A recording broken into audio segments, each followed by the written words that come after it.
The champagne stopped flowing. The music died. 300 guests watched in horror as Catherine's perfectly manicured nails reached for the dress. But before the fabric could tear, a hand caught her wrist. What happened next would make headlines for weeks and change four lives forever. If you've ever wondered what true protection looks like, or if you believe real love shows up when it matters most, then this story will restore your faith. Stay until the end, because the final twist will leave you speechless. And if this story moves you, don't forget to like and subscribe for more incredible true stories. The Manhattan penthouse glittered like something out of a fairy tale. Crystal chandeliers cast dancing light across marble floors, while floor-to-ceiling windows revealed the city skyline twinkling below. 300 guests in designer gowns and tailored suits mingled beneath strings of lights that looked like captured stars. Waiters glided through the crowd with champagne flutes and delicate hors d'oeuvres. A live orchestra played soft jazz in the corner. Everything was perfect, almost too perfect.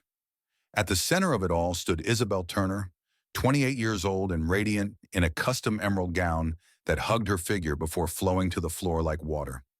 The dress had been Daniel's gift to her, designed by one of New York's most exclusive designers. Her dark hair was swept up in an elegant twist, and diamond earrings caught the light every time she turned her head. She smiled at guests, thanked them for coming, and laughed at their jokes.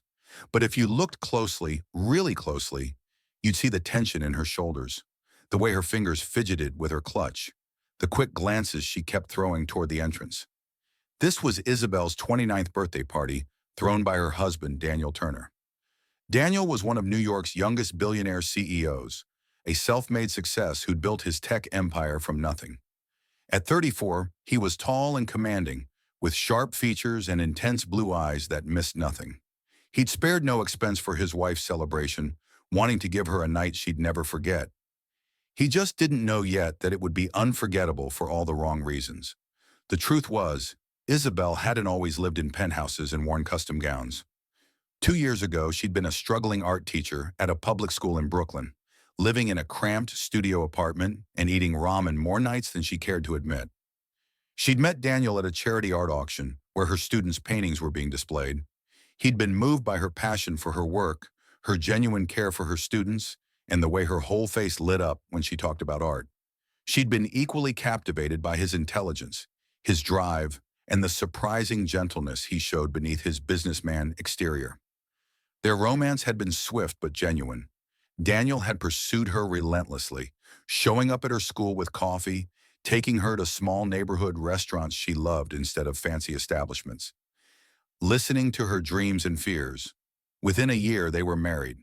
It had been a simple ceremony compared to tonight's extravaganza, just close friends and family. Isabel had never cared about the money. She'd fallen in love with the man, not the billionaire. But tonight, standing in this glittering penthouse surrounded by people she barely knew, Isabel felt exposed. Many of these guests were from Daniel's world, a world she was still learning to navigate, a world where she didn't always feel like she belonged. And that feeling had gotten infinitely worse about an hour ago when Catherine Wells walked through the door. Catherine Wells was everything Isabel wasn't. At 32, she was a successful corporate lawyer with a razor-sharp mind and a colder heart. She wore a sleek black dress that probably cost more than Isabel used to make in 6 months. Her blonde hair was cut in a severe bob that somehow looked expensive. She moved through the crowd with the confidence of someone who'd been born into wealth, raised in the right circles, gone to the right schools. Catherine had dated Daniel for 5 years before Isabel ever came into the picture. What ended their relationship was Catherine's affair with a senior partner at her law firm. Daniel had discovered it 3 years ago and cut ties immediately, but Catherine had never truly let go. She'd spent those 3 years trying to win him back, showing up at his business events, calling his office, sending carefully worded emails that walked the line between friendly and inappropriate. When Daniel married Isabel, Catherine's attempts had grown more desperate, more dangerous. Daniel's assistant had been instructed to remove Catherine from tonight's guest list. Someone had failed to follow through. Now she was here, and Daniel knew immediately that this wasn't a social call. He watched her from across the room, saw the way she studied Isabel with cold calculation, the way she moved from group to group with purpose. His business partner, Thomas, appeared at his elbow and muttered, "She's up to something. You need to shut this down." But Daniel hesitated. He didn't want to cause a scene at Isabel's birthday party. He didn't want to give Catherine the satisfaction of disrupting the evening. So he stayed close to his wife instead, keeping Catherine in his peripheral vision, waiting. Catherine started subtly. She mingled through the crowd, dropping poison like breadcrumbs. To Daniel's college friend, "Isn't it sweet how Daniel's playing house? Though I wonder how long the novelty will last." To a business associate's wife, "The dress is lovely, though a bit much for someone from her background, don't you think?" To anyone who would listen, "She must be so grateful for everything he's given her. Such a lucky girl." Isabel overheard some of these comments. Each one landed like a small knife between her ribs. She'd dealt with this before. The subtle insinuations that she was a gold digger, that she didn't deserve Daniel, that she was playing out of her league. Usually she could brush it off, but tonight, in front of all these people, wearing this expensive dress in this expensive penthouse, the comments hit harder. They fed every insecurity she'd been fighting since she married into this world. Daniel saw his wife's smile falter. He moved toward her, but Catherine was faster. She intercepted him with a bright smile and congratulations for throwing such a wonderful party. Her words were perfectly appropriate, but her eyes held a challenge. Daniel kept his responses short and cold, but Catherine persisted, positioning herself near them as guests gathered for the traditional birthday toast. When the orchestra paused and Thomas tapped a glass to get everyone's attention, Catherine suddenly stepped forward. Before anyone could stop her, she raised her own glass and launched into a speech.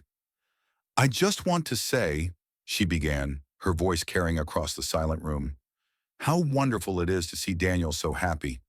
Some women are just so lucky to find a man who can give them everything they never had. Security, status, a beautiful home. It must feel like winning the lottery." The words were congratulations wrapped around insult. Everyone in the room felt the tension, saw the smile that didn't reach Catherine's eyes, heard the emphasis on words like lucky and give them everything. Isabel stood frozen, her cheeks flushing with humiliation. Daniel's jaw clenched, and he cut Catherine off mid-sentence. "That's enough. Thank you for the kind words, Catherine, but we have an actual toast planned." Catherine backed down with a little laugh, as if she'd done nothing wrong, but her eyes promised this wasn't over. The toast continued. Daniel's words about his wife genuine and heartfelt, but the evening's magic had been tarnished. Isabel felt eyes on her throughout dinner, guests whispering behind their hands. She excused herself after the meal, needing a moment alone. She was standing in the hallway near the bedrooms, taking deep breaths and trying to compose herself when Catherine found her. There was no one else around, no witnesses. Catherine's polished mask dropped completely. "You really think this is going to last?" she said, her voice low and venomous. "You're a novelty, Isabel. A little project for him to feel good about. But you're not one of us. You'll never be one of us. And eventually, Daniel will remember what he actually needs in a partner." Isabel turned to face her, and something hardened in her expression. For months, she'd taken the high road, ignored the provocations, refused to engage. But enough was enough. "He chose me," she said quietly but firmly. "Not you. Me. That happened 3 years ago when you betrayed him, and it's still happening now. Maybe it's time you accepted it and moved on with your life." Catherine's face twisted with rage. She stepped closer, invading Isabel's space. "We'll see about that," she hissed. "Before this night is over, everyone in that room is going to see exactly what you are." Isabel held her ground, refusing to be intimidated, and after a long moment, Catherine turned and walked away. But the threat hung in the air like smoke. Isabel returned to the party with a sense of dread pooling in her stomach. She found Daniel and quietly told him about the confrontation. His expression darkened, but he squeezed her hand reassuringly. "Stay close to me," he said. "I won't let her hurt you." The party moved toward its centerpiece moment, the birthday cake. The lights dimmed as waiters wheeled out a 3-tiered masterpiece decorated with edible flowers and gold leaf. Candles flickered across its surface. Guests gathered in a circle around Isabel, their phones out to capture the moment. The orchestra began playing Happy Birthday, and voices joined in. Isabel smiled despite everything, touched by the gesture, and Daniel stood beside her with his arm around her waist. Catherine had positioned herself directly behind Isabel. Daniel noticed, but thought she was simply trying to get a better view. He was focused on his wife, on making this moment special despite the evening's earlier tension. As the song ended and Isabel leaned forward to blow out the candles, Daniel began reaching into his pocket for the surprise gift he'd planned to present. That's when Catherine moved. She lunged forward with sudden violence, her hand outstretched toward the back of Isabel's dress. Her intention was crystal clear to anyone paying attention. She was going to rip the gown right off Isabel's body in front of 300 people, in front of cameras, in front of New York society. She was going to humiliate Daniel's wife so completely that Isabel would never recover, that their marriage would crumble under the weight of scandal and shame. But Catherine had underestimated Daniel Turner. He'd built a $1 billion empire by anticipating his opponent's moves. He'd been watching her all night, and some part of him had known, on an instinctive level, that she would try something during this moment when all eyes were on Isabel. His hand shot out and caught Catherine's wrist mid-motion, his grip like iron. The room went silent. The music stopped. 300 guests froze, champagne glasses halfway to lips, conversations dying mid-word. Isabel straightened up, confused, and turned to see Daniel holding Catherine's arm, preventing her from touching the dress. Daniel's voice when he spoke was absolutely cold. "Don't you dare." Catherine tried to yank her arm free, tried to laugh it off. "I was just trying to fix her dress, Daniel." The strap looked. "I know exactly what you were doing," Daniel interrupted.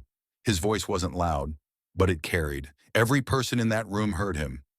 "You were going to tear my wife's dress off her body to humiliate her, to hurt her, just like you've been trying to hurt her for months." Catherine's face went pale, then flushed red. "That's ridiculous. You're being paranoid." Daniel finally released her wrist, but he didn't step back. Instead, he turned to address the entire room. What happened next would be talked about in New York social circles for years. "I need to apologize to all of you," he began. "You came here tonight to celebrate my wife's birthday, and instead, you've been subjected to something ugly. Catherine Wells, my ex-girlfriend, has spent the last 3 years refusing to accept that our relationship ended. Tonight is just the latest in a long pattern of harassment." Guests shifted uncomfortably. Some looked shocked. Others were pulling out phones, not to take pictures now, but to text frantically. This was the kind of society scandal that would dominate gossip columns for weeks. Catherine tried to interrupt, but Daniel kept talking.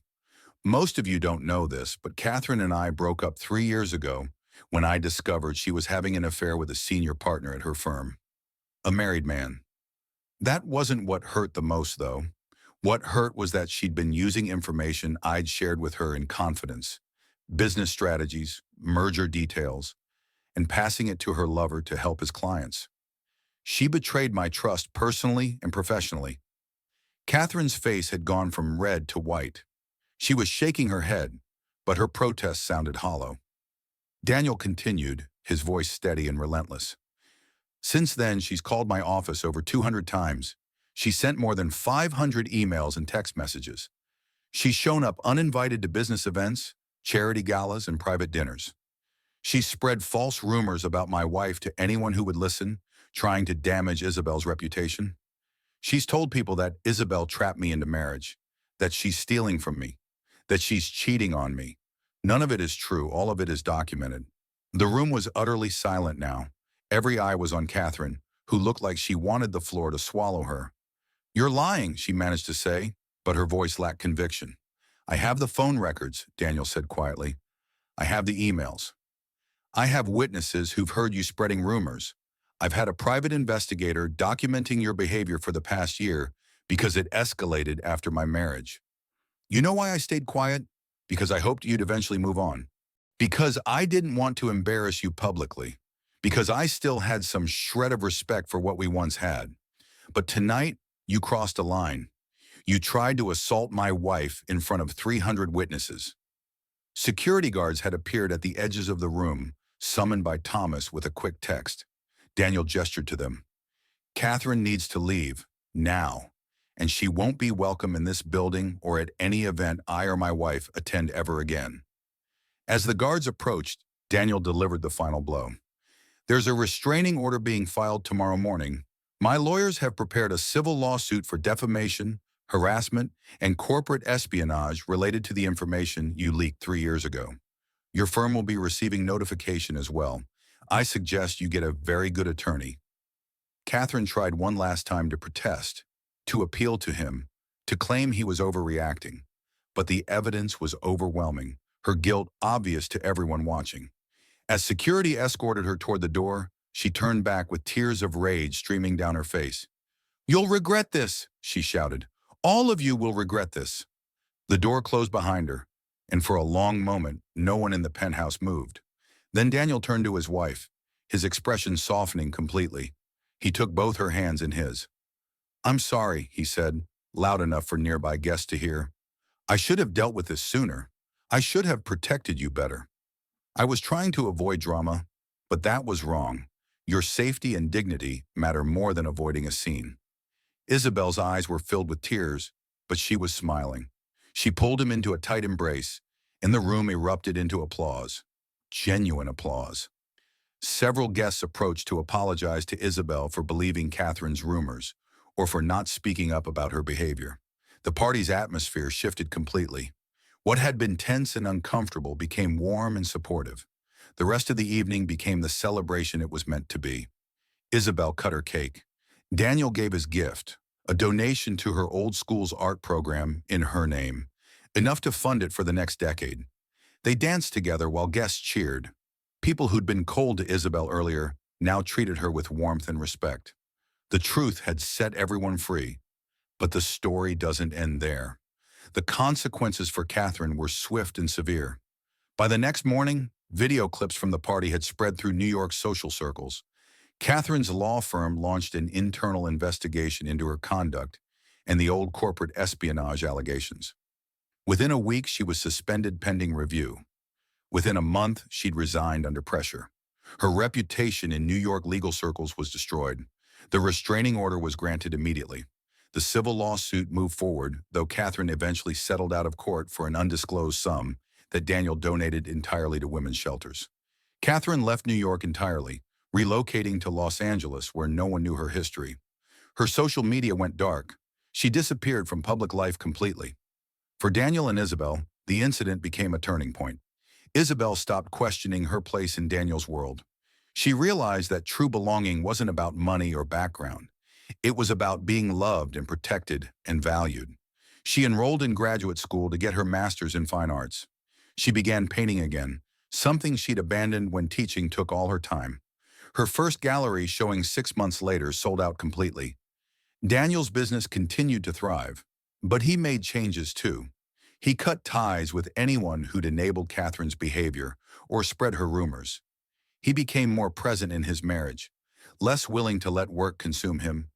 He learned that protecting what matters most isn't dramatic. It's about paying attention, taking threats seriously, and acting decisively when someone you love is in danger.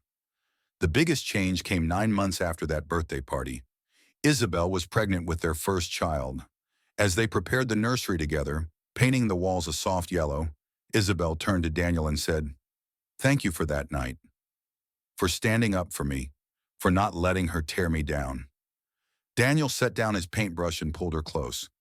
"I'd do it again in a heartbeat. You're my wife. Protecting you isn't just what I do. It's who I am." They named their daughter Grace, and every year on Isabel's birthday, Daniel throws her a party. Nothing as large as that 29th birthday, but always meaningful, always surrounded by real friends, always filled with love instead of drama. As for Catherine, rumor has it she eventually found peace in California, working at a smaller firm, keeping her head down. She never tried to contact Daniel again. Some lessons, it seems, are learned the hard way. Daniel didn't just protect his wife's dress that night. He protected her dignity, her reputation, and their future.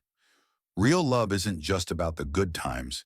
It's about standing guard when someone tries to tear down what you've built together. If this story touched your heart, hit that like button and subscribe for more incredible stories of love, loyalty, and justice. Drop a comment below. What would you have done in Daniel's position? Thanks for watching, and remember, the best relationships